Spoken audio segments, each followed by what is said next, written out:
Apprendre à chercher une primitive des fonctions ou d'une fonction à l'aide de la calculatrice ClassPad.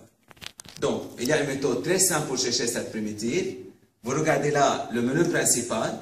On va faire le calcul dans ce menu. Donc, vous cliquez sur le menu principal. Voilà, ça c'est le menu principal. Donc, dans le menu principal, là je veux écrire la fonction. Donc, disons que je donne un exemple. Je choisis la fonction f, telle que f de x égale x carré plus 5x moins 7. Donc, je vais voir comment je peux chercher avec ClassPad une primitive de cette fonction. Donc, là, on va écrire l'expression qui est égale à x carré plus 5x moins 7. Donc, on écrit là x carré plus 5x moins 7. Voilà, j'ai écrit là l'expression de la fonction f. Je veux sélectionner cette expression avec le stylet. Je sélectionne comme ça. On sélectionne l'expression. On va aller dans Interactif. Interactif, c'est là. Et là, il y a Calcul. Interactif Calcul. Là, le symbole de la primitive, qui est le symbole de l'intégrale. Voilà, vous voyez là. Ça, c'est le symbole pour chercher les primitives ou l'intégrale. Donc, on clique sur ce symbole. Et là, on voit, c'est une intégrale indéfinie. Avec ClassPad, une primitive, c'est-à-dire intégrale indéfinie. L'expression qu'on a sélectionnée, c'est x carré plus 5x moins 7. La variable, c'est x. On va chercher une primitive par rapport à la variable x. Voilà, on clique là, OK. OK. Et là, vous voyez, voilà, c'est une primitive de cette fonction. Donc, une primitive de x carré plus 5x moins 7, c'est x au cube sur 3 plus 5x au carré sur 2 moins 7x. Voilà, ça c'est un exemple qu'on a cherché une primitive de cette fonction.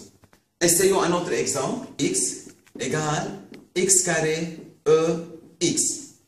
Donc, je veux effacer ce que j'ai fait là. Pour effacer, vous entrez dans Edit. Edit, c'est là. Voilà, Edit, tout effacer. Pour effacer ce qu'on a fait avant. De nouveau, je veux chercher une primitive de cette fonction, de la fonction g.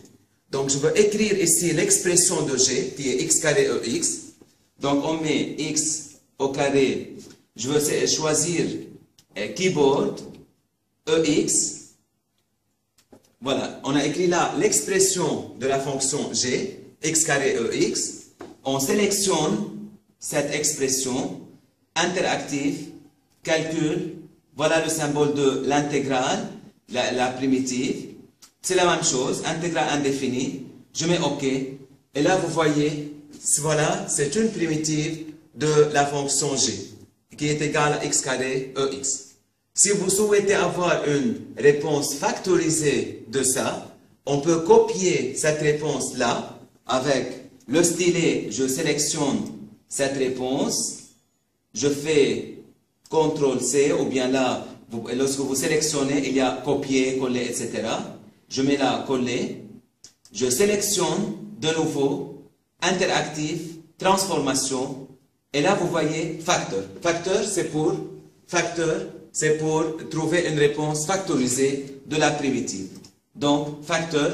Et là, vous voyez, on a mis ex en facteur et on a obtenu ça. Donc, je résume.